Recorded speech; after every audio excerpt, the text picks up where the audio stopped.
ሰላም ጤና ይስጥልን እጅጉን የተወደዳችሁና የተከበራችሁ የአዲስ ስፖርት ቤተሰቦቻችን እንደምን አላችሁልን? ከእናንተው ከሆነው ከአዲስ ስፖርት የዩቲዩብ ቻናላችን አዳዲስ ስፖርታዊ ጉዳዮችን ልናካፍላችሁ መጥተናል። ለተከታዮቹ ደቂቃዎች ከእናንተ ጋር ስንቆይም ከሀገር ውስጥና ከውጪ ያልተሰሙ አዳዲስ ስፖርታዊ ጉዳዮችን በዛሬ ፕሮግራማችን ላይ አካተናል። እናንተም ሀሳብ አስተያየቶቻችሁን ኮሜንት ቦክስ ላይ ያሰፈራችሁልን ከኛ ጋር እንድትቆዩ የተለመደ የአክብሮት ግብዣችን ነው። በዛሬ ፕሮግራማችን የተለያዩ ርዕሰ ጉዳዮችን የምናነሳ ይሆናል። ዛሬ የሚጠበቁ ጨዋታዎች ያሉ እነሱን ጉዳዮች እንመለከታለን። ከዛ በተጨማሪ ደግሞ በዓለም ዋንጫ የማጣሪያ ጨዋታዎች ትላንትና የተደረጉ በርከት ያሉ መርሃ ግብሮች ነበሩ። የእነሱንም የጨዋታ ውጤቶች በዛሬ ፕሮግራማችን የምናነሳ ነው የሚሆነው። ዛሬ ግን ከሚጠበቁ ጨዋታዎች መካከል በኔሽንስ ሊግ ዛሬ ፍጻሜ ጨዋታ እንዲሁ የደረጃ ጨዋታም ዛሬ ነው የሚደረገው። የደረጃው ጨዋታ ቀን 10 ሰዓት ላይ እንዲሁ የሚደረግ ይሆናል። በፈረንሳይና በጀርመን መካከል የሚደረግ ጨዋታ ነው። የፍጻሜው ጨዋታ ደግሞ ምሽት 4 ሰዓት ሲል በፖርቱጋል እና በስፔን መካከል የሚደረግ መርሃ ግብር ነው። እነዚህን ሁለት ጨዋታዎች የተመለከቱ መረጃዎችን በስፋት እናነሳለን። ሌላኛው የክሪስቲያኖ ሮናልዶ ሀሳብ ነው። ከዛሬው ጨዋታ ጋር በተያያዘ በርከት ያሉ ሀሳቦቹን አጋርቷል። ስለሱም ጉዳይ የምናነሳ ነው የሚሆነው። ሌላኛው ደግሞ እንዲሁም ትልልቆቹን የአውሮፓ ክለቦች የተመለከቱ በርከት ያሉ የዝውውር ጉዳዮች አሁንም መነሳታቸውን እየቀጠሉ ይገኛሉ። ትልልቆቹን የአውሮፓ ክለቦች የተመለከቱ የዝውውር ጉዳዮችና አዳዲስ ነገሮች ደግሞ ወደ እናንተም የምናደርስ ነው የሚሆነው። ስለምታደምጡን፣ ስለምትከታተሉን ቆይታችሁንም ከኛ ጋር ስለምታደርጉ እጅጉን ከልብ አድርገን እናመሰግናለን። ፉአድ ባህሩ ፕሮግራሙን እየመራው ከእናንተ ጋር ቆይታን አደርጋለሁ። እናንተም ቪዲዮአችንን ላይክ፣ ቻናላችንን ሰብስክራይብ እያደረጋችሁ ከኛ ጋር አብራችሁን ልትቆዩ ነው በአክብሮት የምጋብዘው። ከመሸጋገሪያ በኋላ ተመልሰን እንመጣለን። አብራችሁን ይቆዩ።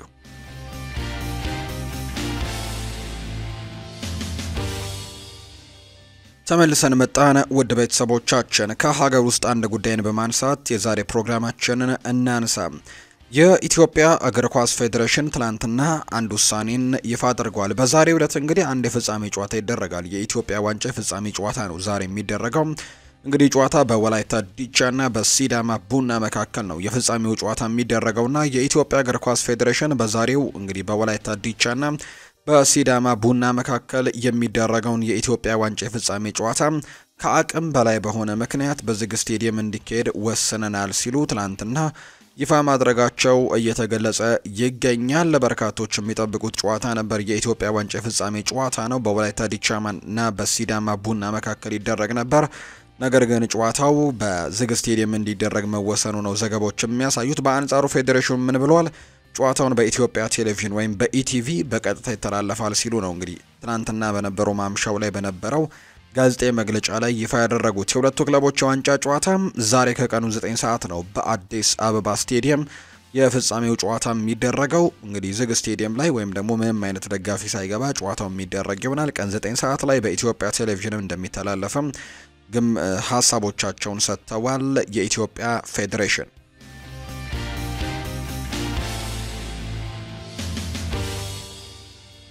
ወደ ውጭ ሀገር ስፖርታዊ መረጃዎቻችን በቀጥታ እናምራ። ትላንትና በአውሮፓ የዓለም ዋንጫ ማጣሪያ ጨዋታዎች በርከት ብለው ትላንትና እንዲሁ ተደርገዋል። በርከት ያሉ ጨዋታዎች ነበሩ ትላንትና የተደረጉት። ቦስኒያና ሄርዞጎቪና ከሳን ማሪኖ ጋር ጨዋታውን አድርጋ ቦስኒያ 1-0 በሆነ ውጤት ማሸነፍ ችላለች።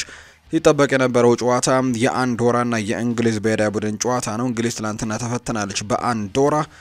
እንግሊዝ ትላንትና 1-0 በሆነ ውጤት ነው ማሸነፍ የቻለችው። ብቸኛውን ጎል ያስቆጠረው ሃሪ ኬን ነው። ኖኖ ማንዱዌኬ ደግሞ ጎሉ እንዲቆጠር አሲስት ያደረገው ተጫዋች ነው። ቦል ፖሴሽን በጭራሽ እንግዲህ ሊገናኙ አልቻሉም፣ ወይም ደግሞ እንግሊዞች በጣም ኳሱን ተቆጣጥረው ሲጫወቱ ትላንትና ተመልክተናል። በቁጥሮች እንኳን ከገለጽ ነው 83 በመቶ ሙሉ ጨዋታው ላይ ቁጥጥር የነበረው የእንግሊዝ ብሔራዊ ቡድን ነው። ነገር ግን በርከት ያሉ እንግዲህ ግቦችን ማስቆጠር ያልቻለበትን አጋጣሚ ተመልክተናል። በእርግጥ በርከት ያሉ ሙከራዎችን አድርገዋል። የአንዶራው ግብ ጠባቂ በርከት ያሉ ሴቮችን ሲያደርግ ተመልክተናል። ትላንትና 20 ጊዜ ነው የእንግሊዝ ብሔራዊ ቡድን ሙከራዎችን ማድረግ የቻለው። ከ20 ሙከራው ደግሞ 10ሩ ኢላማውን የጠበቀ ነው። አንዱ ነው ወደ ጎልነት ግን የተቀየረውና የእንግሊዝ ብሔራዊ ቡድን ትላንትና ጨዋታውን ማሸነፍ የቻለበትን አጋጣሚ የተመለከትነው። የእንግሊዝ የምንጊዜም ከፍተኛ ግብ አስቆጣሪ የሆነው ሃሪ ኬን ትላንትናም ጎል ማስቆጠር ችሏል። ማልታና ሉቴኒያ 0-0 ሲለያዩ ኦስትሪያ ሮሜኒያን 2-1 አሸንፋለች። ሌላኛው ኔዘርላንድስ ትናንትና ከፊንላንድ ጋር ጨዋታዋን አድርጋ ነበር። 2-0 በሆነ ውጤት ነው ማሸነፍ የቻለችው ሜምፊስ ዴፓይ 6ኛው ደቂቃና ደንዘል ደምፍሪስ 23ኛው ደቂቃ ባስቆጠሩት ጎል የኔዘርላንድ ብሔራዊ ቡድን ጨዋታውን ትናንትና ማሸነፍ የቻለበትን አጋጣሚ ተመልክተናል። እንግዲህ ትናንትና ኔዘርላንድ በእነዚህ ሁለት ተጫዋቾች ጎል ታግዛ ነው 2-0 በሆነ ውጤት ፊንላንድን ማሸነፍ የቻለችው በዓለም ዋንጫ የማጣሪያ ጨዋታ።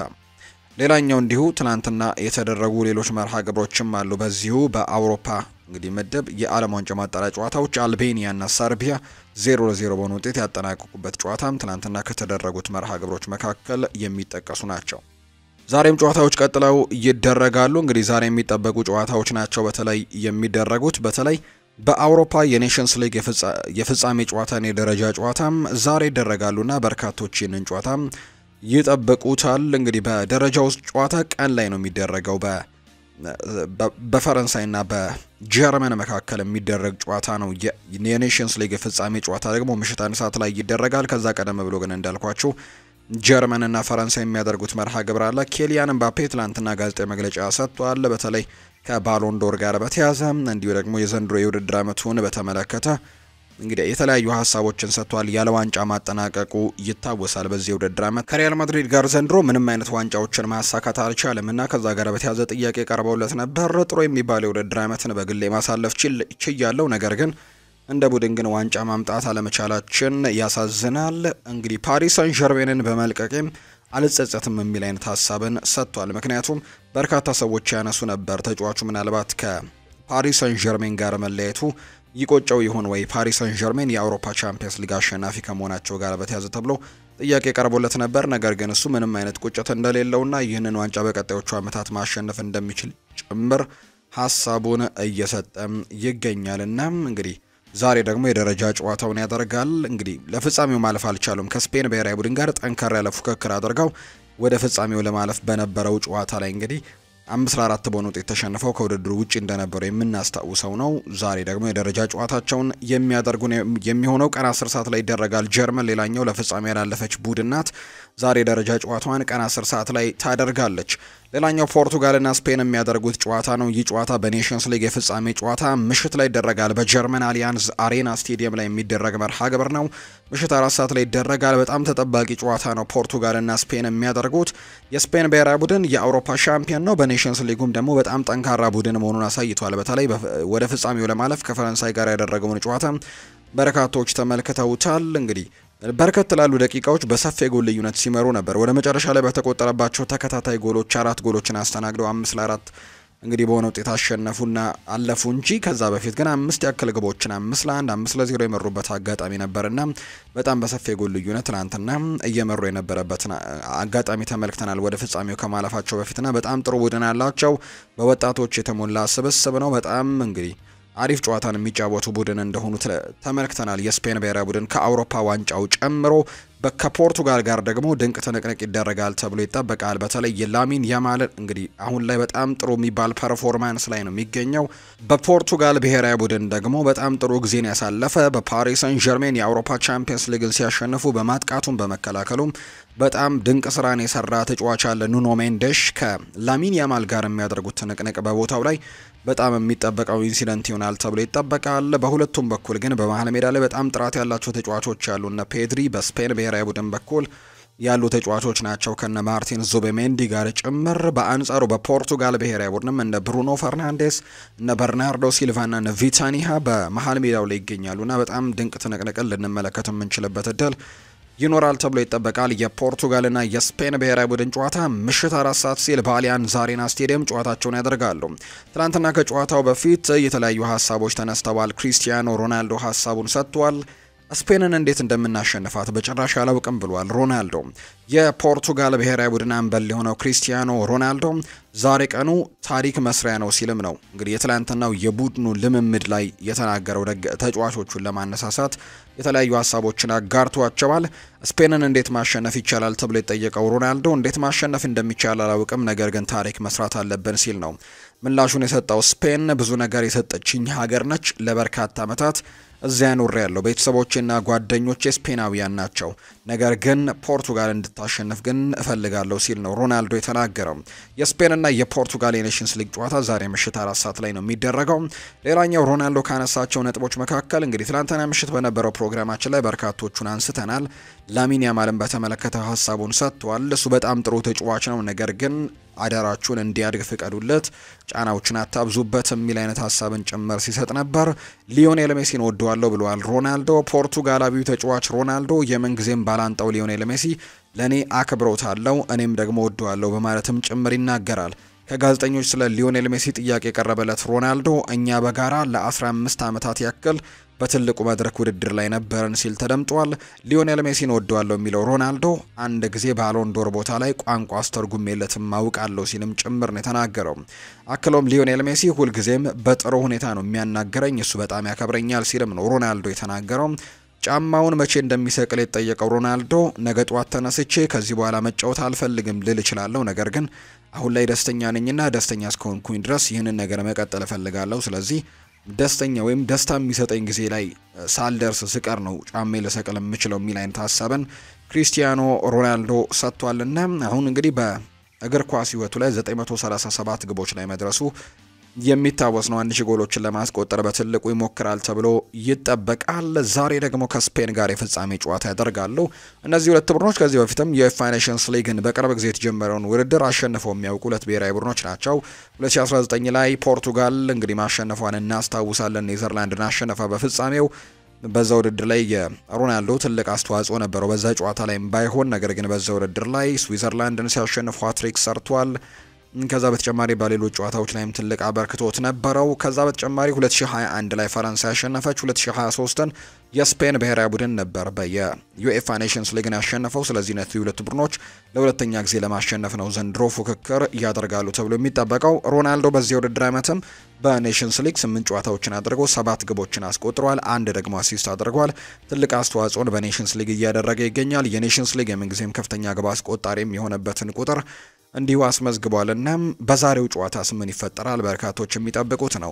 በስፔን በኩል ላሚን ያማል ተጠባቂው ተጫዋች ነው። ሌሎችም እንግዲህ ተጫዋቾች አሉ፣ ነገር ግን ላሚን ያማል ድንቅ ጊዜ ላይ እንደሚገኝ በተደጋጋሚ እያሳየን ይገኛል። ክሪስቲያኖ ሮናልዶ በእግር ኳስ ውስጥ ከተመለከትናቸው ሌጀንዶች መካከል አንደኛው ነው።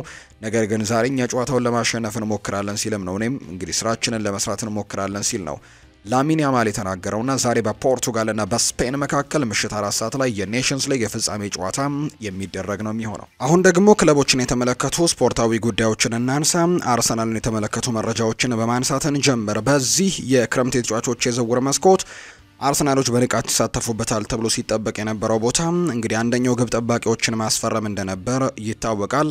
ከዚህ በፊት ዮሃን ጋርሲያን ለማስፈረም በትልቁ ፉክክር ሲያደርጉ እንደነበር የምናስታውሰው ነው። ነገር ግን ተጫዋቹ ወደ ባርሴሎና ለማምራት መቃረብ የሚታወስ ነውና ሌሎች ግብ ጠባቂዎችን ሲመለከት ነበር። አርሰናል አሁን ላይ ኬፓ አሪዛባላጋን ለማስፈረም እየተቃረበ እንደሆነ ሀሳቡ እየሰጠም ይገኛል። የሰሜን ለንደኑ ክለብ አርሰናል የቼልሲውን ግብ ጠባቂ የሆነውና በዚህ ውድድር ዓመት በቦርንመስ እንግዲህ ጥሩ ጊዜያቶችን ማሳለፍ የቻለው ኬፓ አሪዛባላጋን ዝውውር ለማጠናቀቅም ከጫፍ መድረሳቸው ነው እየተገለጸ የሚገኘው። አርሰናሎች ኬፓ አሪዛባላጋን የቡድኑ ቁጥር 2 ግብ ጠባቂ አድርገው ለማስፈረም እየሰሩ መሆኑ ነው ተዘግቦ እንደነበር የሚታወሰው።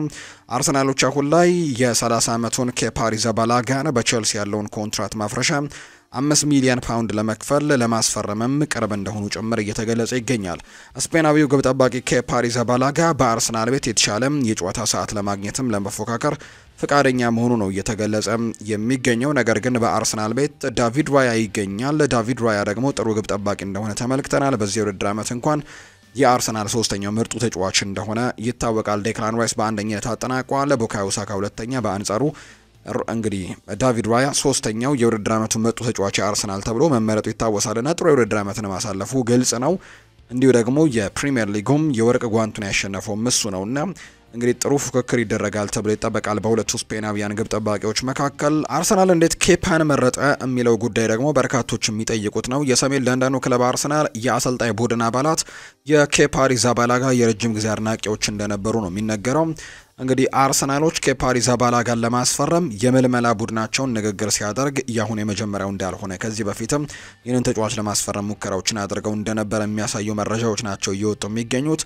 ኬፓ አሪዛባላጋ በውሉ ላይ ያለው አነስተኛ የኮንትራት ማፍረሻ ክፍያ ምክንያቱም የተለያዩ አማራጮች እንደሚቀርቡለት ተጠብቆ ነበር። በአርሰናል ቤት የቡድኑ ቁጥር 1 ግብ ጠባቂ የሆነው ዳቪድ ራያን ሊያስቀምጥ እንደማይችል እንደሚረዳ የተገለጸው ኬፓ ይሁን እንጂ ለቦታው ግን በጣም ትልቅ ብርቱ ፉክክር ለማድረግ ግን ዝግጁ እንደሆነ ጭምር ነው እየተገለጸ የሚገኘው። አርሰናሎች ኬፓን በሪያል ማድሪድ እና ቼልሲ ቆይተው የቡድኑ ቁጥር 1 ግብ ጠባቂን የመርዳት አቅም እንዳለው አሳይቷል ብለው እንደሚያምኑ ነው የሚነገረውና በዚህ ቡድን ውስጥም እንዲሁ ዳቪድ ራያን የመርዳት አቅም እንዳለው ያምናሉ አርሰናሎች። ኬፓ አሪዛባላጋ ከዚህ በፊት በሁለቱ ክለቦች ኤድዋርድ ሜንዲን እና እንዲሁ ደግሞ አንድሪያ ሉኒንን እየተካ ደግሞ ሲያገለግል እንደነበር የሚታወስ ጉዳይ እንደነበር የምናስታውሰው ነው። ነገር ግን በፕሪሚየር ሊግ በውድ ዋጋ የመጣው ግብ ጠባቂ እንደሆነ ይታወቃል። ያኔ ከአትሌቲክ ቢልባኦ ቼልሲን የተቀላቀለበት ዋጋ እስካሁን እንግዲህ በጣም በትልቁ ክፍያ የመጣ ግብ ጠባቂ እንደነበር የሚታወስ ነው። ነገር ግን አሁን ላይ በቦርንመዝ በዚህ ውድድር መጠሩ ጊዜያቶችን በውሰት አሳልፏል። ነገር ግን ንብረትነቱ የቼልሲ እንደሆነ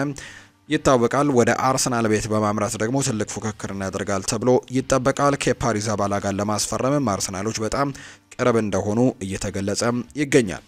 ሌላኛው ኢታን ዋናሪን የተመለከተ መረጃን እናጋራችሁ።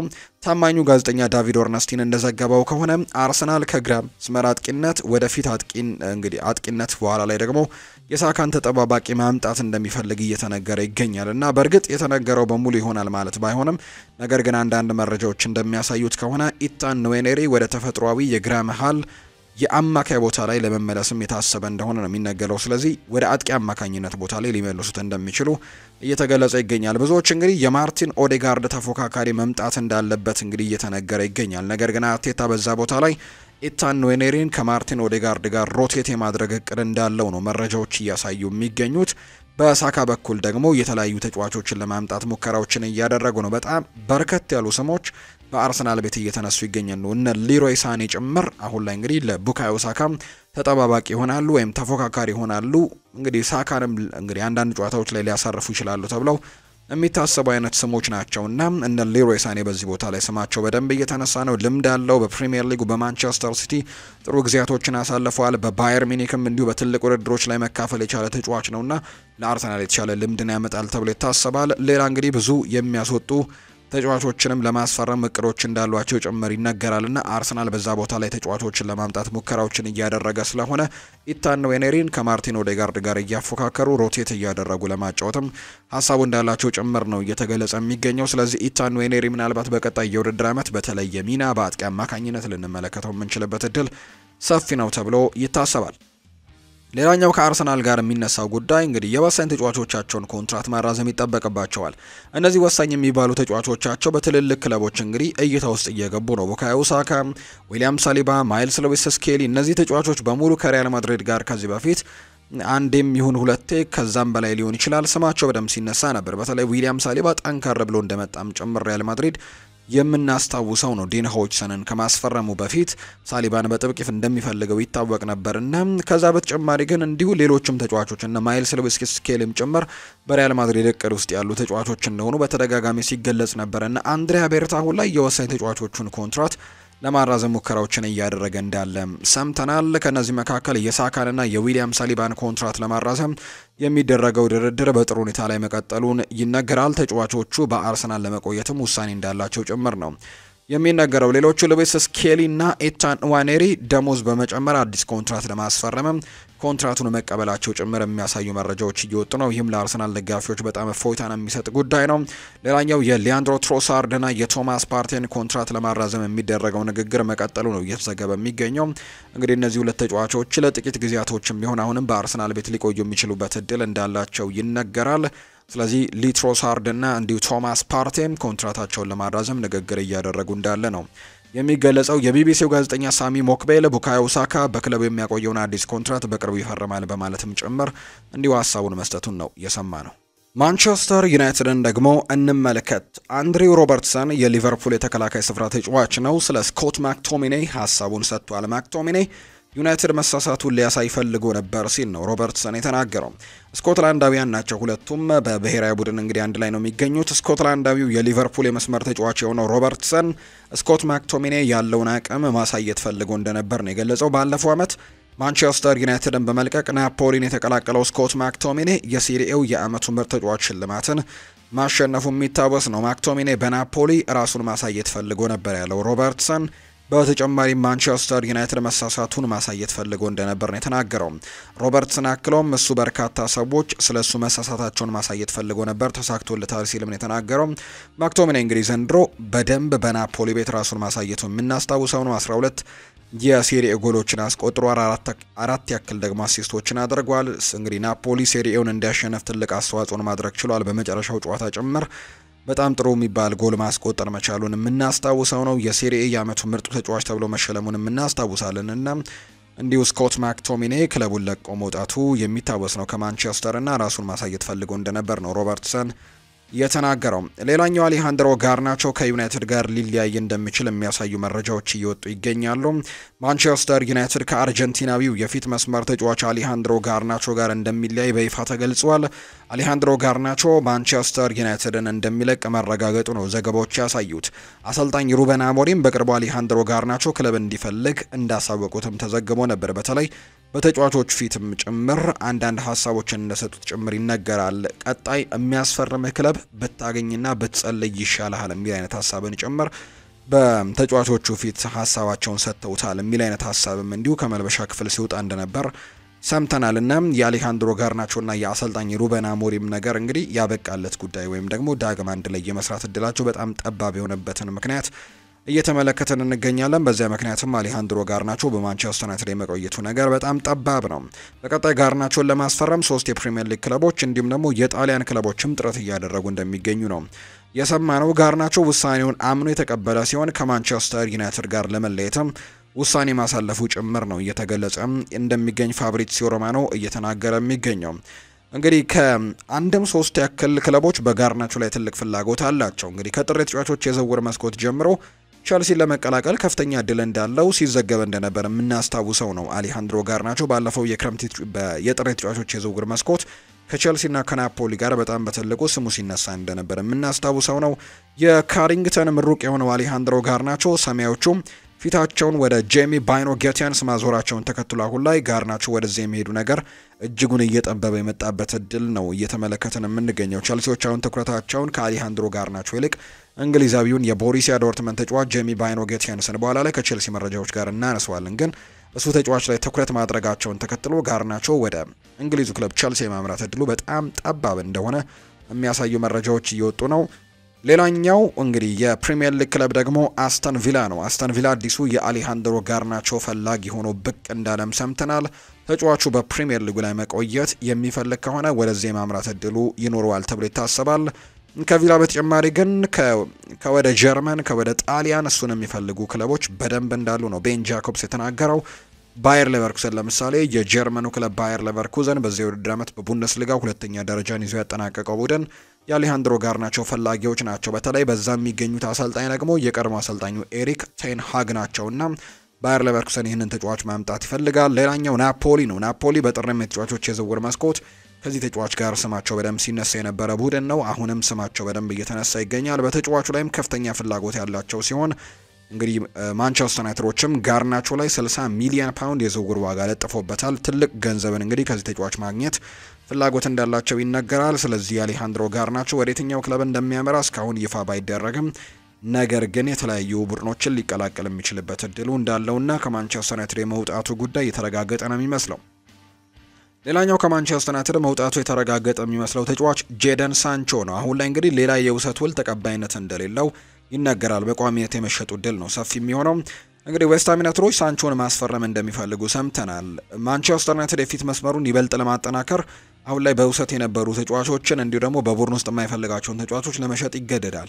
እንደ ማርከስ ራሽፎርድ፣ አሌሃንድሮ ጋርናቾ፣ ጄደን ሳንቾ ያሉ ተጫዋቾች መሸጣቸው ግድ ነው የሚሉ ዘገባዎች ሰንበት በት ብለው እንግዲህ እየወጡ ይገኛሉ። ሆኖም ግን ዌስትሃም ዩናይትዶች ሳንቾን ለማስፈረም ፍላጎት ያሳዩ ሲሆን ተጫዋቹ ያለው ከፍተኛ ደሞዝ ግን ትልቅ እክል እንደሚፈጥርባቸውና የዌስትሃም ዩናይትድ የደሞዝ አከፋፈል ስርዓትንም በእጅጉ ሊያዛባው እንደሚችል ሚዛኑንም ሊያፋልሰው እንደሚችል ጭምር እየተናገሩ ይገኛሉ። በተጨማሪም ማንቸስተር ዩናይትዶች ራሽፈርድን በቋሚ ውል ብቻ መሸጥ እንደሚፈልግና ለእርሱ የሚመጡ የውሰት ጥያቄዎችን በሙሉም ውድቅ እንደሚያደርጉም ጭምር ነው የሮብ ዳውሰን መረጃ የሚያጋራው። ከብሪያን ምቤሞ ጋር በተያያዘ አንዳንድ መረጃዎች እየወጡ ይገኛሉ። በተለይ የብሬንትፈርዱ አሰልጣኝ የሆኑት ቶማስ ፍራንክ አሁን ላይ ወደ ቶትንሃም ሆትስፐርስ አሰልጣኝነት ስራ ለማምራት በጣም ከጫፍ መድረሳቸው እየተነገረ ይገኛል እና ለቶትንሃም ሰዎች አንድ ሀሳብን አቅርበዋል የሚል መረጃ እየወጣ ይገኛል።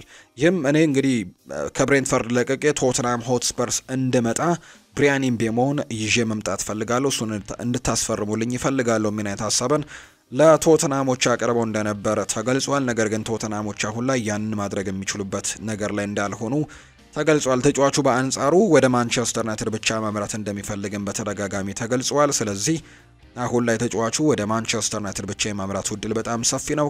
ከስምምነት ለመድረስም ብሬንትፈርድና ማንቸስተር ዩናይትድ በጣም ቅርብ እንደሆኑ እየተነገረ ነው። ከተጫዋቹ ጋር በግላዊ ጉዳዮች ላይ ከስምምነት መድረሳቸው ማንቸስተር ዩናይትዶች የሚታወስ ጉዳይ ነው። የቼልሲን ጉዳዮች እናንሳ። ቼልሲ የፊት መስመር ተጫዋች ሊያስፈርም እንደሆነ ተመልክተናል።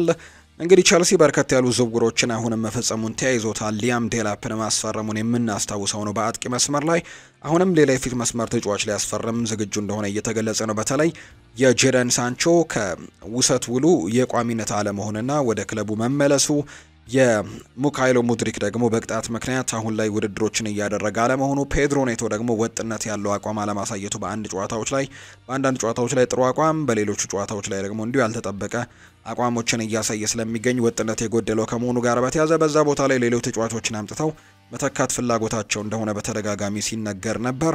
አሁን ላይ እንግዲህ ከወደ ቦሩሲያ ዶርትመንድ ወይም ከወደ ጀርመን አንድ ተጫዋች ለማስፈረም ከስምምነት ላይ እየደረሱ እንደሆነ የሚያሳዩ መረጃዎች ናቸው እየወጡ የሚገኙት። በእርግጥ ከዚህ በፊትም ከዚህ ተጫዋች ጋር በደንብ ስማቸው ሲነሳ እንደነበር የምናስታውሰው ነው። እንግሊዛዊ ታዳጊ ነው። ይህ ተጫዋች ጄሚ ባይኖ ጌቲያንስ ይባላል።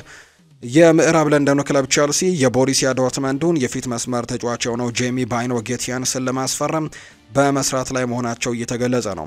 ሰማያዊዎቹ ተጫዋቹን ለማስፈረም ለቦሩሲያ ዶርትመንድ የ35 ሚሊዮን ዩሮ የዝውውር ጥያቄ ማቅረባቸው እየተነገረ ይገኛል። ቼልሲ እንግሊዛዊውን ተጫዋች ጄሚ ባይኖ ጌቲያንስን የ7 ዓመታት ኮንትራት ለማስፈረምም በግል ከስምምነት መድረሳቸው እየተዘገበ ይገኛል። ከ5 ዓመታት በፊት ከማንቸስተር ሲቲ አካዳሚ ነው ዶርትሙንድን የተቀላቀለው ጄሚ ባይኖ ጌቲያንስ ለዋናው ቡድን ደግሞ 106 ጨዋታዎችን ማድረግ የቻለበትን አጋጣሚ ተመልክተናል። ተጫዋቹ እንግዲህ 20 ዓመቱ ላይ ይገኛል። አሁን ላይ ገና ብዙ በእግር ኳሱ ጊዜ የሚያሳልፍበት ጊዜ ይኖራል ተብሎ ይጠበቃል። ገና ታዳጊ ነው።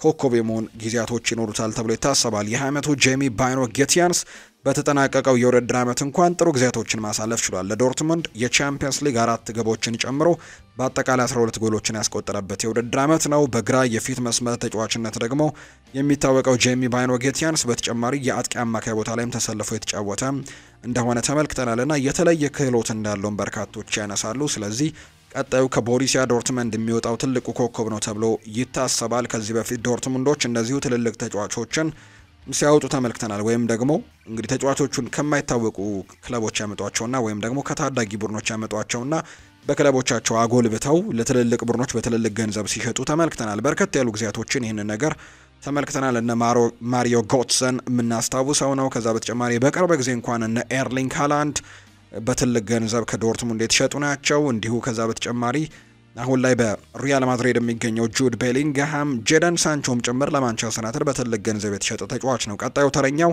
ጄሚ ባይኖ ጌቲያንስ እንደሆነ በርካቶች እያነሱ ይገኛሉና ለቼልሲ ሊሸጥ እንደሆነ የሚያሳዩ መረጃዎች ናቸው የወጡት። ሌላኛው ከቼልሲ ጋር የሚነሳው ጉዳይ የግብ ጠባቂ ቦታ ላይ የሚገኘው ጥያቄ ነው። ግብ ጠባቂ ለማምጣት በትልቁ ሙከራዎችን ያደርጋሉ ተብሎ ይታሰባል። ሰሞኑን ደግሞ ከኤሲ ሚላኑ ግብ ጠባቂ ማይክ ሜኞ ጋር ስሙ ሲነሳ እንደነበር የምናስታውሰው ነው። ኤሲ ሚላኖች ለዚህ ግብ ጠባቂ የቀረበውን የቼልሲ የመጀመሪያ ጥያቄ ውድቅ ማድረጋቸው ይነገራል። ምክንያቱም እጅግ በጣም ዝቅ ያለ ገንዘብ ነው ያቀረቡት። ከ20 ሚሊዮን ዩሮ በታች ስለነበር ነው ውድቅ ያደረጉት። የምዕራብ ለንደኑ ክለብ እንግዲህ ሁለተኛ ጥያቄውን ሰኞ ወይም ማክሰኞ ያቀርባል ተብሎ እንደሚጠበቅ ነው መረጃዎች እየወጡ የሚገኙት። እንግዲህ ቼልሲዎች ማይክ ሜኞን ለማስፈረም በትልቁ ሙከራዎችን እያደረጉ ነው የሚገኙት። ባርሴሎና ከቸልሲ የቀረበውን የተጫዋች ለተጫዋች ቅያሪም ጥያቄ ውድቅ ማድረጉ ይነገራል። ቸልሲ ፍላጎቱ ፈርሚን ሎፔዝን በክሪስቶፈር ኢንኩንኩ ለመቀየር ነበር። ነገር ግን ባርሴሎና በጭራሽ አይሆንም የሚል ጭራሽ ምላሽን የሰጧቸው። ስለዚህም እንግዲህ ቸልሲዎች እንግዲህ ፈርሚን ሎፔዝን አምጥተው ክሪስቶፈር ኢንኩንኩን ለመስጠት የፈለጉበት ሙከራ ሳይሳካላቸው መቅረቱን ነው ፋብሪዚዮ ሮማኖ የተናገረው።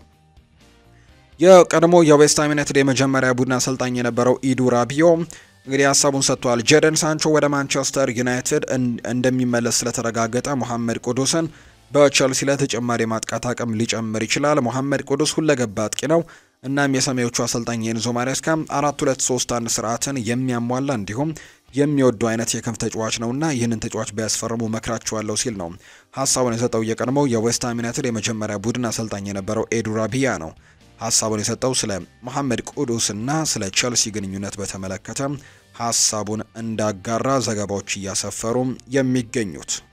ሊቨርፑልን የተመለከቱ መረጃዎችን ደግሞ ወደ እናንተ እናድርስ ውድ ቤተሰቦቻችን። ፍሎሪያን ቨርትስን በተመለከተ አሁንም የተለያዩ ጉዳዮች በሊቨርፑል ቤት እየተነሱ ይገኛሉ። ከዝውውር ጉዳዮች ጋር በተያያዘ እንግዲህ ተደጋጋሚ ጊዜ ያን ተጫዋች ስም መነሳቱ አይቀሬ ነው። የተለያዩ አዳዲስ አፕዴቶች ሲኖሩ ወደ እናንተ እናደርሳለን። እኛም ፍሎሪያን ቨርትስ በሊቨርፑል ቤት ውስጥ በሳምንት እስከ 340,000 ፓውንድ እንደሚያገኝ እየተገለጸ ይገኛል። በቀጣይ እንግዲህ ወደ ሊቨርፑል የሚቀላቀለው አዲሱ ፈራሚ ሊሆን እንደሚችል ነው እየተነገረ የሚገኙ። ዘንድሮ ከወደ ጀርመን ሁለት ተጫዋቾችን አስፈረሙ ማለት ነው። ፍሎሪያን ቨርትስን እንግዲህ የሚያስፈርሙ ከሆነ ጀረሚ ፍሪምፖንግንም ከተመሳሳይ ከባየር ሌቨርኩሰን ሁለቱን ክለቦች ለማምጣት እንግዲህ አስበዋል ማለት ነው። ፍሎሪያን ቨርትስ እየተቃረበ ይገኛል። ጀረሚ ፍሪምፖንግ ደግሞ መፈረሙ የሚታወስ ጉዳይ ነው። ቢልድ ግን የዚህ ተጫዋች ደግሞ 340,000 ፓውንድን በሳምንት እንደሚያገኝ ነው እየተገለጸ የሚገኘው። ፊሊፕ ላሃም የቀድሞ የጀርመን ብሔራዊ ቡድን ተጫዋች እንዲሁ የባየር ሚኒክም ተጫዋች እንደነበር ይታወሳል። ስለ ፍሎሪያን ቨርትስ ሀሳቡን ሰጥቷል። እሱ ለሊቨርፑል ተስማሚ ተጫዋች ይመስለኛል። ሊቨርፑል ያለው የአጨዋወት ስልት ሁሉ ለሱ ሚና በጣም ተስማሚ እንደሆነ አምናለሁ። እርግጥ ነው ፍሎሪያን ቨርትስ በባየር ሚኒክ ማሊያ ማየት እፈልግ ነበር፣ ነገር ግን የሱን ፍላጎት ነው ማከብረው። አርኔ ስሎት በዛ ቦታ ላይ ያለውን ክፍተት ለመሙላትም ሳይሆን ፍሎሪያን ቨርትስን በቦታው ለማሳደግ እንደሚፈልግም አምናለሁ ሲልም ጭምር ነው የተናገረው። ፍሎሪያን ቨርትስ በሚቀጥሉት ቀናት ውስጥ የሊቨርፑል ተጫዋች እንደሚሆን ይጠበቃል። በተጨማሪም ተጫዋቹ በቀጣይ ሳምንትም የሕክምና ምርመራውን እንደሚያደርግ ነው በርካቶች እየጠበቁ የሚገኙት። እንግዲህ አሁን ላይ እንግዲህ የተለያዩ ጉዳዮች እየተነሱ ይገኛሉ። ፋብሪዚዮ ሮማኖ በቅርቡ ዝውውር ይጠናቀቃል የሚል አይነት ሀሳብን ነው እየሰጠ የሚገኘው። የቡድን አጋሩ የነበረው ጀረሚ ፍሪምፖንግ አሁንም በሊቨርፑል ይገናኛሉ ተብሎ ይታሰባል። ስለ ፍሎሪያን ቨርትስ ሀሳቡን ሰጥቷል። ሁልጊዜም ኳስ ፓስ አድርግለት እንዴት አድርጎ እንደሚጨርሰው በደንብ ያውቅበታል ሲልም ጭምር ነው ጀረሚ ፍሪምፖንግ የተናገረውና በተለይ ከወደ ጀርመን ያለፉትን 2 ዓመታት በጣም ድንቅ ጊዜያቶችን አሳልፈዋል። ሁለቱን ዓመታት እንግዲህ የጀርመን ቡንደስሊጋ የዓመቱ ምርጥ ተጫዋች የሚለውን ሽልማት ጭምር ማሸነፍ የቻለበትን አጋጣሚ ተመልክተናልና በጣም ጥሩ ጊዜያቶችን አሳልፈዋል። ራይዚንግ ስታር ነው። በቀጣዮቹ የውድድር ዓመታት በጣም ጥሩ ነገሮችን ሊያደርግ እንደሚችል በርካቶች ያምናሉ። 21 ዓመቱ ነው ገና። ፍሎሪያን ቨርትስ ለሊቨርፑል ትልቅ ነገር ሊያደርግ እንደሚችል ይነገራል። በዚህ ተጫዋች ዝውውር ላይ በጣም በትልቁ ሲፎካከሩ የነበሩ ትልልቅ ቡድኖች ነበሩ። ባየር ሚኒክና ማንቸስተር ሲቲ ይህንን ተጫዋች ለማስፈረም ቅርብ የነበሩ ቡድኖች ነበሩ። ነገር ግን ሊቨርፑል ፍላጎቱ እንደነበር ከተገለጸ በኋላ ወይም ተጫዋቹ ሊቨርፑልን እንደሚፈልግ ከተነገረ በኋላ ሊቨርፑል ይህንን ተጫዋች ለማስፈረም አሁን ላይ እየተስማማ የሚገኝበት አጋጣሚ ነው የተመለከትነው። በቀጣዮቹ ዓመታትም ለሊቨርፑል ትልቅ ግልጋሎትን እንደሚሰጥ በርካቶች እያመኑ ይገኛሉ። ባየር ሚኒኮች በተለይ በዚህ ተጫዋች ላይ በጣም እርግጠኞች ነበሩ ተጫዋቹን እንደሚያስፈርሙትና ከጀማል ሙሲያላ ጋርም ጓደኛ ከመሆናቸው ጋር በተያያዘ ተጫዋቹን ለማስፈረም በጣም ቀላል ይሆንላቸዋል። ከጀማል ሙሲያላ ጋርም በጣም ድንቅ ጥምረትን በጀርመን ብሔራዊ ቡድን እንደፈጠሩት ሁሉ በባየር ሚኒክም ይፈጥራሉ ተብሎ ተጠብቆ ነበር። ነገር ግን ተጫዋቹ ማረፊያው ሊቨርፑል ሆኗል። ቀልቡም ሊቨርፑል እንደሚገኝ ይታወቃልና በቀጣይ በአንፊልድ ልንመለከተው የምንችለው ተጫዋች እንደሆነ ነው እየተነገረ የሚገኘው። ሪያል ማድሪድን እንመልከት። ፓሪስ ሰን ዠርሜንን በመልቀቄ በፍጹም አልጸጸትም ብሏል ኬሊያን ኤምባፔ። የፈረንሳይ የፊት መስመር ተጫዋች የሆነው ኬሊያን ኤምባፔ ፓሪስ ሰን ዠርሜን የአውሮፓ ቻምፒየንስ ሊግን ዋንጫ በማሸነፉ ደስተኛ መሆኑን ተናግሯል። ኬሊያን ኤምባፔ አክሎም ፓሪስ ሰን ዠርሜን እሱን በለቀቀ ከዓመት ባነሰ ጊዜ ውስጥ የቻምፒየንስ ሊግ ዋንጫን ማሸነፉ በመልቀቅ ውሳኔው እንዲጸጸት እንደማያደርገው ነው የተናገረው። ከፓሪስ ሰን ዠርሜን ጋር የነበረኝ ታሪክ ተፈጽሟል ያለው ኬሊያን ኤምባፔ ምንም አይነት ቁጭት የለኝም እጣ ፈንታ ነው ሲልም ነው የተደመጠው። ቻምፒየንስ ሊግን ለማሳካት እንግዲህ ተጠይቆ ነበር። ሁሉንም ነገር ያለ መታከት ሞክሬያለሁ የሚለው ተጫዋቹ ያለ እኔ መሆን ነበረበት፣ ፓሪስ ሰን ዠርሜኑ ዋንጫ ይገባዋል ሲልም ነው የተናገረው። ኬሊያን ኤምባፔ በፓሪስ ሰን ዠርሜን ባሳለፋቸው 7 ዓመታት 6 የፈረንሳይ ሊግ ዋንጫዎችን ቢያሳካም የቻምፒየንስ ሊግ ዋንጫን ግን ማሳካት ሳይችል ወደ ሪያል ማድሪድ ማቅናቱ ይታወሳል። አንዴ ብቻ ነው ለፍጻሜ የደረሱት በ2019 እንግዲህ ከባየር ሚኒክ ጋር የነበረ የፍጻሜ ጨዋታ እንደነበር እናስታውሳለን። ትልልቅ ከዋክብቶች የነን ቡድን ቢቀላቀሉም እንግዲህ ኬሊያን ኤምባፔን ጨምሮ የአውሮፓ ቻምፒየንስ ሊግን ግን ማሳካት ያልቻሉበትን አጋጣሚ ተመልክተናል። ነገር ግን እሱ በወጣበት በአመቱ ፓሪስ ሰን ዠርሜን የአውሮፓ ቻምፒየንስ ሊግ ማሳካቱ ቡድኑ እንደሚገባውና እኔ ግን ምንም አይነት ጸጥታ አይሰማኝም ሲልም ጭምር ነው የተናገረው ኤምባፔ። የሪያል ማድሪድ እቅድ አይደር ሚሊታውና ዳኒ ካርቫሃልን ወደ ክለቦች ዓለም ዋንጫ ይዞ እንዲጓዙ ማድረግ ነው። ነገር ግን ለክለቡ በጨዋታዎች ላይ እንዲሳተፉ አይፈልግም የሚል መረጃ እየወጣ ይገኛል። አሁን ላይ ሪያል ማድሪድ በተለይ የተከላካይ መስመር ተጫዋቾቹ በጉዳት ላይ ነው የሚገኙትና አንቶኒ ሩዲገር በቅርቡ ነው ቀዶ ጥገና ያደረገው። እንደ ዳቪድ አላባ ጉዳት ላይ እንደሚገኙ ይታወቃል። አይደር ሚሊታውም የረጅም ጊዜ ጉዳት ላይ ነው የሚገኘው። ስለዚህ አሁን ላይ በዋናነት በመሃል ተከላካይ ላይ የሚገኙት እነ ራኡል አሴንሲዮ እና ከዛ በተጨማሪ አዲስ ፈራሚያቸው ዲን ሃውችሰን ነው። እነዚህ ሁለት ተጫዋቾች ደግሞ ገና ልምድ የሚፈልጉ አይነት ተጫዋቾች ናቸው፣ ታዳጊዎች ናቸው። ከዛ በተጨማሪ እርስ በርስ ደግሞ አንድ ላይ ተጣምረው አያውቁምና ሪያል ማድሪድ በዓለም ክለቦች ዋንጫ ላይ ምናልባት በተከላካይ ቦታ ላይ ሊቸገር እንደሚችል በርካቶች ያነሳሉ። ነገር ግን ሻቪ አሎንሶ እንግዲህ በደንብ ስራውን ለማጠናከር ሙከራዎችን ያደርጋል ተብሎ ነው የሚጠበቀው። ከ5 ቀናት በፊት ፍራንኮ ማስታንቱኖ ፓሪስ ሰን ዠርሜንን ለመቀላቀል ተቃርቦ ነበር ይለናል ማርካ። ነገር ግን ወኪሉን በመጥራት ሪያል ማድሪድ አንድ ጊዜ እንዲሞክር ነግሮታል። ሪያል ማድሪድ በጊዜው አላመኑም ነበር። ስለዚህም ተጫዋቹ እውነት እንደዚህ እንዳለ እንግዲህ ለማረጋገጥ ጁኒ ካልፋት ወደ ቦነስ አይረስም ጭምር ወደ አርጀንቲና ሄዶ እንዲያገኘውና የቃል ስምምነትም እንዲፈጽም ጭምር ማድረጉ ይነገራል። ያ ነገር ደግሞ ትልቅ ተርኒንግ ፖይንት እንደሆነና ፍራንኮ ማስታንቱኖን ከፓሪስ ሰን ዠርሜን እጅ ለመውሰድም እንግዲህ ሪያል ማድሪዶች የተጠቀሙበት ታክቲክ እንደሆነ ነው ማርካ እየገለጸ የሚገኘው። ተጫዋቹ አሁን ላይ የሪያል ማድሪድ ተጫዋች ለመሆንና በዓለም ክለቦች ዋንጫ ጭምር ሊካፈል የሚችልበት እድሉ ጭምር እንዳለው እየተገለጸ ነው የሚገኘው። ማንቸስተር ሲቲን ደግሞ እንመልከት። ራያን አይት ኑሪ የማንቸስተር ሲቲ ሜዲካል ምርመራውን በተሳካ ሁኔታ ማጠናቀቁ እየተነገረ ነው። አይት ኑሪ እንግዲህ 5 ዓመታት ኮንትራት ዛይ ምናልባት ይፈራረማል ተብሎ እንደሚጠበቅ ነው ፋብሪዚዮ የገለጸው። በወልቨርሃምፕተን ወንደረርስ ጥሩ የውድድር ዓመትን ያሳለፈው በተለይ ሁለቱ ኮከብ ተጫዋቾች ነበሩ በወልቭስ አይት ኑሪና ማቲያስ ኩኛ በትልቁ ስማቸው የሚነሱ ተጫዋቾች ነበሩ በዘንድሮ የውድድር ዓመት። ማቲያስ ኩኛ ወደ ማንቸስተር ዩናይትድ ሲያመራ አይት ኑሪ ደግሞ ወደ ሌላኛው የማንቸስተር ከተማ ክለብ ማንቸስተር ሲቲ ማምራቱ ተረጋግጧል። አይት ኑሪ 5 ዓመታት ኮንትራት ይፈርማል። አልጄሪያዊው ተጫዋች እንግዲህ ጥሩ ጊዜያቶችን በወልቭስ ማሳለፍ ችሏል። አሁን ላይ በማንቸስተር ሲቲ ቤት ደግሞ የ5 ዓመታት ኮንትራት ፈርመዋል። ሲቲ እንግዲህ በግራ ተከላካይ ቦታ ላይ ትልቅ እንግዲህ ክፍተቶች እንደነበሩበት የሚታወስ ነው። ባለፉት ዓመታት የመሃል ተከላካይ የነበረው ሄስኮ ግቫርዲዮልን እዛ ቦታ ላይ ሲጠቀሙት ተመልክተናል። ናታናኬንም በዛ ቦታ ላይ ሲጠቀሙት ነበር። በዘንድሮው የውድድር ዓመት ደግሞ ታዳጊውን ኒኮ ኦሬሊን ጭምር ሲጠቀሙ የነበሩበትን አጋጣሚ ተመልክተናልና አሁን በዛ ቦታ ላይ ትክክለኛና ሁነኛ ተጫዋች ሪያን አይት ኑሪን በማጥቃቱም በመከላከሉም ጥሩ የሆነውን ተጫዋች ለማስፈረም እንግዲህ ውሳኔ መወሰናቸው የሚታወስ ነው። ሜዲካሉን ምርመራውን እንግዲህ በተሳካ ሁኔታ አጠናቋል። ኮንትራቱንም የ5 ዓመት ኮንትራት ይፈርማል ተብሎ ነው የሚጠበቀው። የቱርክ ክለቦች ፍላጎት ቢኖራቸውም ኬቨን ደብሮይነ ናፖሊ ሊቀላቀል ነው ከጫፍ የደረሰው። የቱርክ ክለቦችና ፌነርባቼ ከተጫዋቹ ፈላጊዎች መካከል እንደሆኑ ይገለጻል። ነገር ግን ደብሮይነ አሁንም በትልቅ ውድድሮች ላይ መካፈል ይፈልጋል። በናፖሊ ቤት በአውሮፓ ቻምፒየንስ ሊግም እንዲሁ በትልቅ ፉክክሩ ማድረግ ይፈልጋል ተብሎ ይታሰባል። ስለዚህ ኬዲቢ ቤልጂየማዊው ተጫዋች አሁን ላይ ወደ ናፖሊ የመቀላቀሉ እድል ነው ሰፊ እንጂ ወደ ቱርኩ ፌነርባቼ የማምራት እድሉ ጠባብ እንደሆነ እየተነገረ ነው። ነገር ግን የቱርክ ክለቦች ግን ኬቨን ደብሮይነን ለማስፈረም በትልቁ ጥያቄዎችን አቅርበው ነበር። ሌላኛው ቲኖ ሊቨርማንቶን የተመለከተ መረጃ ነው ፋብሪዚዮ ሮማኖ ያወጣው። የቲኖ ሊቨርማንቶ ዝውውር ከኒውካስል ዩናይትድ ጋር እየተደረገ ያለው ድርድር በአሁኑ ወቅት ውስብስብ ደረጃ ላይ እንደሆነ ተናግሯል። ሲቲዎችን ተጫዋች ስለሚፈልጉት ኒውካስል ዩናይትድ ሊቨርማንቶን ማቆየት ስለሚፈልግ የዋጋ ቅናሹን አይቀንስም፣ ለክለቦች ዓለም ዋንጫም ከስምምነት መድረስ የማይታሰብ ነው ብለዋል ፋብሪዚዮ ሮማኖ። ስለዚህም አሁን ላይ እንግዲህ ሲቲዎች ይህንን ተጫዋች የማስፈረም እድላቸው በጣም ውስብስብ እንደሆነ ነው የተገለጸው።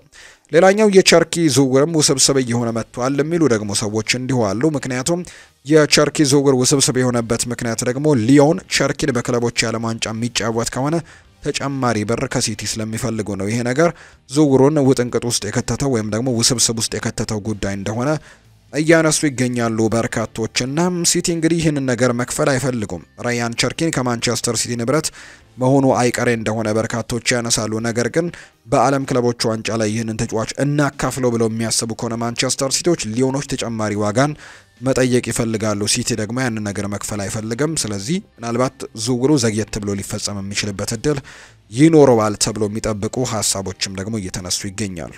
ቪክቶር ኦስሜን የተመለከተ መረጃን እናንሳ። ቪክቶር ኦስሜን ወደ አልሂላል እያመራ ይሆን? በርካቶች የሚጠይቁት ጥያቄ ሆኗል። ናይጄሪያዊው የፊት መስመር ተጫዋች የሆነው ቪክቶር ኦስሜን ወደ ሳዑዲ አረቢያው ክለብ አልሂላል ለማምራት መቃረቡን የሚያሳዩ መረጃዎች እየወጡ ይገኛሉ። በዚህ የዝውውር መስኮት ብቻ አይደለም፣ ባለፈው የዝውውር መስኮትም ከሳዑዲ ክለቦች ጋር ስሙ ሲነሳ ነበር። ነገር ግን ከእንግሊዝ ክለቦች ከማንቸስተር ዩናይትድ፣ ከአርሰናል፣ ከቼልሲ ጋር በደንብ ስሙ ሲነሳም ነበር። አሁን ላይ ግን ወደ አልሂላል ሊያመራ የሚችልበት እድል ሰፊ ነው። አልሂላል እንግዲህ ተጫዋቹን በ75 ሚሊዮን ዩሮ ለማስፈረም ከናፖሊ ጋር ከስምምነት መድረሳቸውን ነው የጣሊያን መገናኛ ብዙሃን እየዘገቡ የሚገኙት። አሁን ላይ እንግዲህ አልሂላል ዝውውሩን ለማጠናቀቅ የቪክቶር ኦስሜንን ይሁንታ በመጠባበቅ ላይ እንደሚገኝ ጭምር ነው እየተገለጸ የሚገኘው። አሰልጣኝ ሲሞኔ ኢንዛጊን የሾመው አልሂላል ቪክቶር ኦስሜንን ወደ ዓለም ክለቦች ዋንጫ ይዞ ለመሄድ ከፍተኛ ጥረት መድረግ ላይ እንደሚገኝ ነው እየተገለጸ የሚገኘው። አልሂላል ለቪክቶር ኦስሜን በአመት 40 ሚሊዮን ዩሮ ክፍያም እንዳቀረቡለት ጭምር ነው እየተገለጸ የሚገኘው። የቱርኩ ክለብ ጋላት ሳራይ በበኩሉ እንግዲህ ቪክቶር ኦስሜንን በቋሚነት ለማቆየትም በጥረት ላይ መሆናቸው እየተገለጸ ይገኛል። ሌሎች ክለቦችም እንዲሁ ጥያቄ አቅርበዋል። ነገር ግን ቪክቶር ኦስሜን ወዴት እንደሚያመራ እስካሁን አልታወቀም። እንግዲህ ጋላት ሳራዮች በዚህ ውድድር ዓመት ከዚህ ተጫዋች ጋር በጣም ጥሩ ጊዜያቶችን ማሳለፋቸው የሚታወስ ነው። ነገር ግን አሁን ላይ ውሳኔው የተጫዋቹ እንደሆነ ይገለጻል። በቀጣይ ወደ አልሂላል፣ ወደ እንግሊዝ ክለቦች አሊያስ ወደ በጋላት ሳራይ ይዘው ይቆያል፣ የሚመለስ ምላሽ ይሆናል ተብሎ ይታሰባል። አብዛኛው ግምቶች ግን ወደ አልሂላል ሊያመራ እንደሚችል ነው እየገለጹ የሚገኙት። ቶተንሃም የሴት ቡድኑን አሰልጣኝ አሰናብተዋል። የሰሜን ለንደኑ ክለብ ቶተንሃም የሴቶች ቡድን አሰልጣኝ የሆነው ሮበርት እንግዲህ ከአሰልጣኝነታቸው መሰናበታቸው ተገልጿል። የክለቡ ሊቀመንበር ዳንኤል ሌቪ አሰልጣኝ አንጌ ፖስተኮግሉን ባሰናበቱ በማግስቱ የሴት ቡድኑን አሰልጣኝ ከስራው አባረዋል። አሰልጣኙ ባለፈው አመት ቡድኑን እንግዲህ ተረክበው 6ኛ ደረጃን በመያዝ ሲያጠናቀቁ የኤፍኤ ካፕ ፍጻሜም መድረስ መቻላቸው የሚታወስ ነው። ቡድኑ በዘንድሮው የውድድር ዓመት ከወራጅ ቀጠናው አንድ ደረጃን ከፍ ብሎ መጨረሱን ተከትሎ አሰልጣኙ ሊሰናበቱ እንደቻሉ ጭምር ነው እየተነገረ የሚገኘው። አሁን በወንድም በሴትም አሰልጣኝ ያሰናብተዋል ዳንኤል ሌቪ። በቀጣይ ደግሞ ሌሎች ሰዎችን ይሾማሉ ተብሎ ይታሰባል። በወንዶቹ በተለይ የብሬንትፈርዱን ቶማስ ፍራንክን ሊሾሙት እንደሚችሉ ጭምር ነው እየተገለጸ የሚገኘው። ውድ ቤተሰቦቻችን ዛሬ የሚደረገውን ጨዋታ እናስታውሳችሁና የዛሬ ፕሮግራማችንን እናብቃም። ዛሬ እንግዲህ ተጠባቂ ጨዋታዎች ያሉ ቀደም ብዬ መግቢያ ላይ እንደገለጽኩት የዩኤፍኤ ኔሽንስ ሊግ የፍጻሜ ጨዋታ ነው ዛሬ የሚደረገው። ሁለት እንግዲህ ጨዋታዎች ይደረጋሉ። አንደኛው የፍጻሜ ጨዋታ ነው፣ አንደኛው ደግሞ ቀደም ብሎ የደረጃ መርሃ ግብር የሚደረግ ይሆናል። በየሁለት ዓመቱ የሚደረግ ውድድር ነው። 2019 ላይ ጅማሮን ያደረገው ይህ ውድድር በፖርቱጋል አሸናፊነት ነበር ጅማሮን ያደረገው። ከዛ ፈረንሳይና ስፔን ደግሞ 2021 እና 2023 ደግሞ እዚህ ውድድር አሸናፊ እንደነበሩ የሚታወስ ነው። ዘንድሮ ደግሞ ሁለቱ ቡድኖች ጨዋታቸውን ያደርጋሉ። እንግዲህ ለፍጻሜ ደርሰዋል። አንዳቸው ለሁለተኛ ጊዜ ማሸነፋቸውን የሚያረጋግጡበት ውድድር ይሆናል ተብሎ ይጠበቃል። ፈረንሳይና ጀርመን የደረጃ ጨዋታቸውን ቀን 10 ሰዓት ላይ ያደርጋሉ። በአንጻሩ ፖርቱጋልና ስፔን ደግሞ የፍጻሜ ጨዋታቸውን ምሽት 4 ሰዓት ላይ የሚያደርግ ይሆናል። እነዚህን ጨዋታዎች እንተከታተሉ በአክብሮት እንጋብዛለን። በሌሎችም ሀገር አህጉራት እንዲሁ የዓለም ዋንጫ ማጣሪያ ጨዋታዎች የሚደረጉ ነው የሚሆኑት። ነገር ግን ትልልቆቹ ዛሬ የሚጠበቁት ሁለቱ ጨዋታዎች እነዚህ ናቸው። ቀን 10 ሰዓትና ምሽት 4 ሰዓት ላይ የሚደረጉት መርሃ ግብሮችን እንተከታተሉ በአክብሮት እንጋብዛለን። በነገው ጠዋት በሚኖረው ፕሮግራማችን ደግሞ የእነዚህን የጨዋታ ውጤቶችን ጨምረን ሌሎች ስፖርታዊ ጉዳዮችን ይዘንላችሁ የምንመጣ ነው የሚሆነው። የተወደዳችሁና የተከበራችሁ ቤተሰቦቻችን ለዛሬ ያዝንላችሁ አዳዲስ ስፖርታዊ ጉዳዮቻችን እነዚህን ይመስላሉ። ስላደመጣችሁን፣ ስለተከታተላችሁን፣ ስለምትጽፉልንም እጅጉን ከልብ አድርገን እናመሰግናለን። ቪዲዮአችንን ላይክ፣ ቻናላችንን ደግሞ ሰብስክራይብ እያደረጋችሁ ቆይታችሁን ከኛ ጋር ያደረጋችሁ በሙሉ ላቅ ያለ ምስጋናችንን ለእናንተ ማቅረብ እንወዳለን። ፉአድ ባህሩ የዛሬውን ፕሮግራም እየመራው ከእናንተ ጋር ቆይታን ያደረግኩኝ። በቀጣይ ፕሮግራሞቻችን ሌሎች ርዕሰ ጉዳዮችን ይዘን ዳግም ተመልሰን የምንገናኝ ነው የሚሆነው። በተለይ በአመሻሹ ፕሮግራማችን ሌሎች ርዕሰ ጉዳዮችን ይዘን ዳግም ተመልሰን እንገናኛለን። ስላደመጣችሁኝ ከልብ አድርጌ አመሰግናችኋለሁ። መልካም ጊዜ መልካም ቀን እንዲሆንላችሁ ነው በአክብሮት የምመኘው። ወዳችኋለሁ። መልካም ጊዜ ይሁንላችሁ።